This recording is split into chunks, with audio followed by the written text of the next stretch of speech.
死亡搁浅2名探剧上是在2025年6月22日推出。随着这次机会来说，在2025年游玩这游戏数据的吗？所使用的版本是2022年3月30日移植到 Windows 平台的导演剪辑版。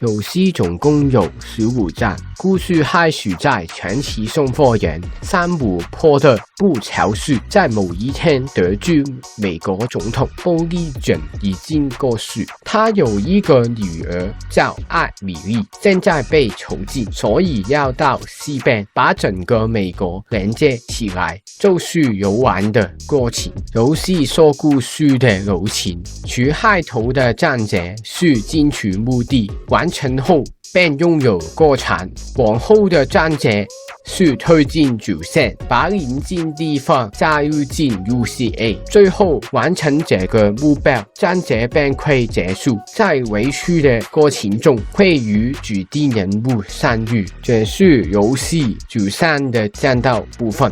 这个形式会持续上去，在最后会结束一切的真相和对故事目前的主线做完结。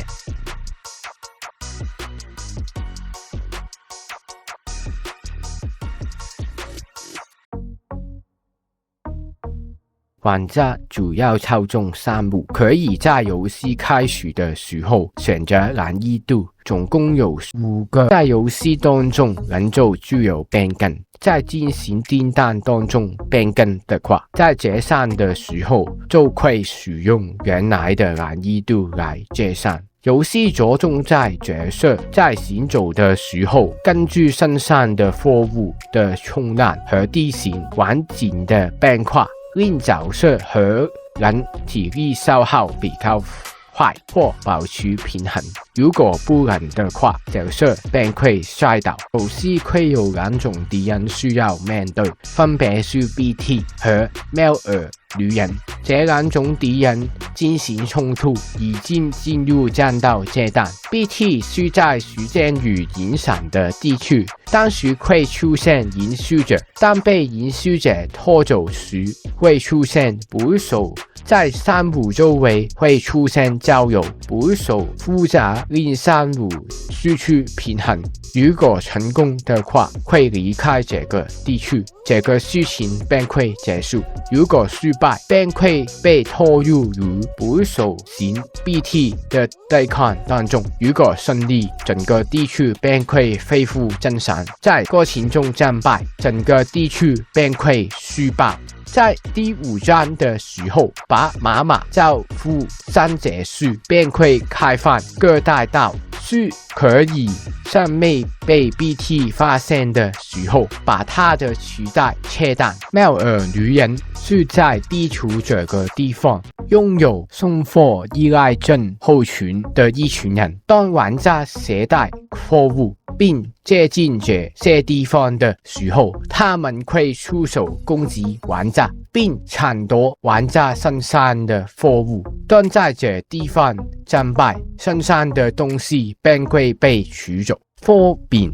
会分为身上本来和装着货品的容器的取走度。这个容器会因为在运送途中被时间与或途中的敌人进行的攻击与受到损毁。如果容器完全损毁，装在容器的货物受到巨大冲击便会损毁。在地上受到冲击或在身上的时候，从高处对杀，这些货品都会受到损害。送货任务拥有3种类别，第一种是把指定货物送去目的地，根据商品的完成和送达时间进行结算，获得战术和评价。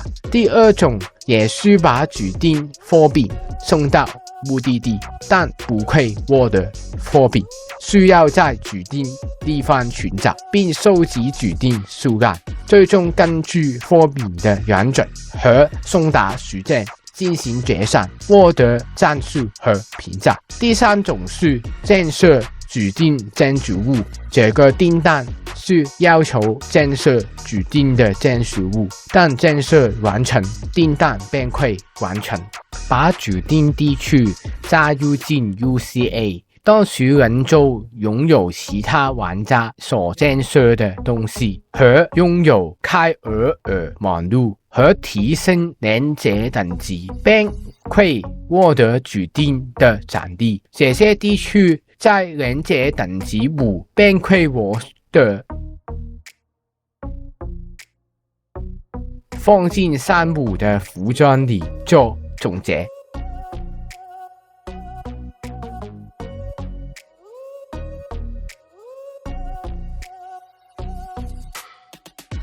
小岛秀夫在制作《死亡搁浅》之前所经历的东西，和观看小岛秀夫连接世界后和最终完成游玩游戏，令我对游戏有超越游戏的感受。游戏虽然不是拥有主流连到游戏获奖的条件，它在系统和玩法方面令玩家拥有真实情感的连结，例如游戏所建设的建筑实际帮助到玩家的时候，就拥有这个感觉。在完成游戏主线故事后，把游戏所有地方探索完成，得到的感受比较值完成主线故事多。